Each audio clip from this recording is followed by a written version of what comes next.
Lines 131 to 132. I was the shadow of the waxwing slain by feigned remoteness in the window pane.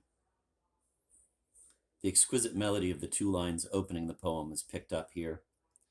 The repetition of that long, drawn note is saved from monotony by the subtle variation in line 132, where the assonance between its second word and the rhyme gives the ear a kind of languorous pleasure, as would the echo of some half-remembered sorrowful song, whose strain is more meaningful than its words.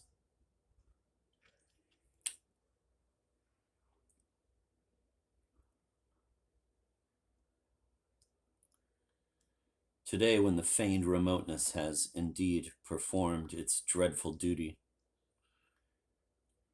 and the poem we have is the only shadow that remains, we cannot help reading into these lines something more than mirror play and mirage shimmer.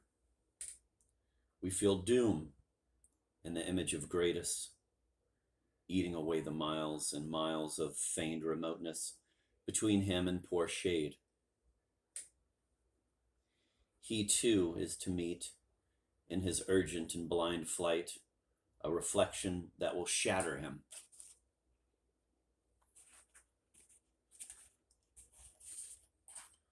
Although Gradus availed himself of all varieties of locomotion, rented cars, local trains, escalators, airplanes, somehow the eye of the mind sees him, and the muscles of the mind feel him, as always, streaking across the sky with black traveling bag in one hand and loosely folded umbrella in the other, in a sustained glide high over sea and land. The force propelling him is the magic action of Shade's poem itself, the very mechanism and sweep of verse, the powerful iambic motor.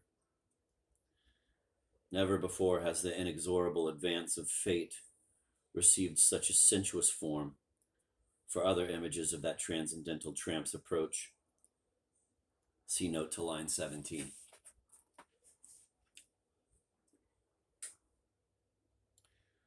Line 137, lemniscate, a unicursal bicircular quartic, says my weary old dictionary. I can not understand what this has to do with bicycling, and suspect that Shade's phrase has no real meaning, as other poets before him.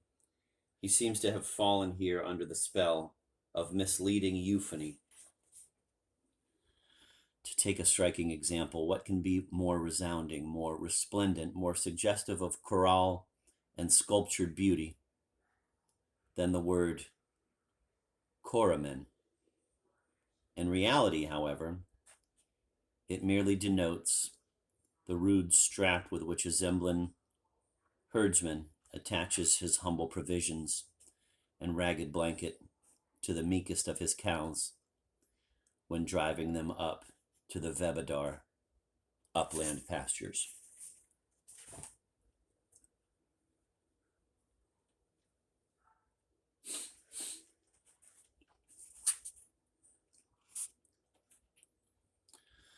Line 143, a clockwork toy. By a stroke of luck, I have seen it one evening in May or June. I dropped in to remind my friend about a collection of pamphlets by his grandfather, an eccentric clergyman, that he had once said was stored in the basement. I found him gloomily waiting for some people, members of his department, I believe, and their wives, who were coming for a formal dinner. He willingly took me down into the basement, but after rummaging among piles of dusty books and magazines, said he would try to find them some other time. It was then that I saw it on a shelf between a candlestick and a handless alarm clock. He, thinking I might think it had belonged to his dead daughter, hastily explained it was as old as he. The boy was a little Negro of painted tin with a keyhole in his side and no breadth to speak of, just consisting of two more or less fused profiles. and his wheelbarrow was now all bent and broken. He said, brushing the dust off his sleeves, that he kept it as a kind of memento mori. He had had a strange fainting fit one day in his childhood while playing with that toy. We were interrupted by Sybil's voice calling from above. But never mind, now the rusty clockwork shall work again, for I have the key. Line 149, 1 foot upon a mountain. The Barrow Range, a 200-mile-long chain of rugged mountains, not quite reaching the northern end of the Zemblin Peninsula, cut off basally by an impassable canal from the mainland of Madness, divides it into two parts, the flourishing eastern region of Onhava and other townships such as Eros and Grindelwald, and the much narrower western strip with its quaint fishing hamlets and pleasant beach resorts.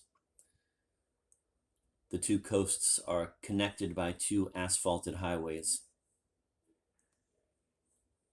The older one shirks difficulties by running first along the eastern slopes northward to Odvala, Yeslav, and Embla, and only then turning west at the northmost point of the peninsula. The newer one, an elaborate, twisting, marvelously graded road, traverses the range westward from just north of Onhava to Bregberg, and is termed in tourist book, and is termed in tourist booklets a, quote, scenic drive, end of quote. Several trails cross the mountains at various points and lead to passes, none of which exceeds an altitude of 5,000 feet. A few peaks rise some 2,000 feet higher and retain their snow in midsummer, and from one of them, the highest and hardest, Mount Glitterntin,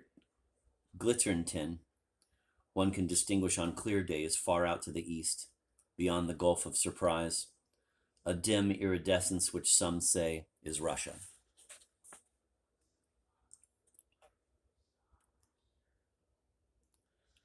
After escaping from the theater, our friends planned to follow the old highway for 20 minutes northward, and then turn left on an unfrequented dirt road that would have brought them eventually to the main hideout of the Karlists, a baronial castle in a fir wood on the eastern slope of the Barrow Range. But the vigilant stutterer had finally exploded in spasmodic speech.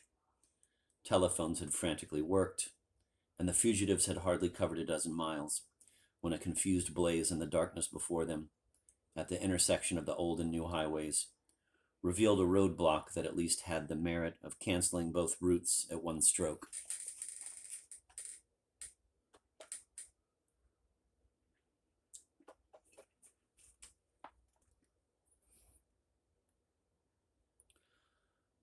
Odin spun the car around and at the first opportunity swerved westward into the mountains. The narrow and bumpy lane that engulfed them passed by a woodshed, arrived at a torrent, crossed it with a great clacking of boards, and presently degenerated into a stump-cluttered cutting. They were at the edge of Mandeville Forest. Thunder was rumbling in the terrible brown sky. For a few seconds, both men stood looking upward. The night and the trees concealed the acclivity. From this point, a good climber might reach Bregberg Pass by dawn if he managed to hit a regular trail after pushing through the black wall of the forest. It was decided to part, Charlie proceeding toward the remote treasure in the sea cave, and Odin remaining behind as a decoy. He would, he said, lead them a merry chase, assume sensational disguises, and get into touch with the rest of the gang. His mother was an American from New Wye in New England. She is said to have been the first woman in the world to shoot wolves and, I believe, other animals from an airplane.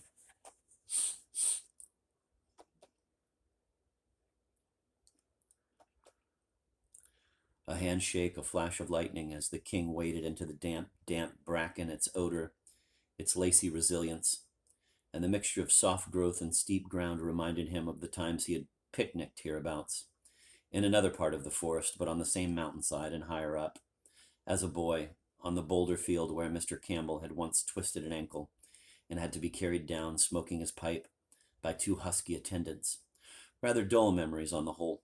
Wasn't there a hunting box nearby, just beyond Silfar Falls? Good capercaillie and woodcock shooting, a sport much enjoyed by his late mother, Queen Blinda, a tweedy and horsey queen. Now as then the rain seethed in the black trees, and if you paused, you heard your heart thumping and the distant roar of the torrent. What is the time? Cot or. He pressed his repeater, and, undismayed, it hissed and tinkled out 10:21.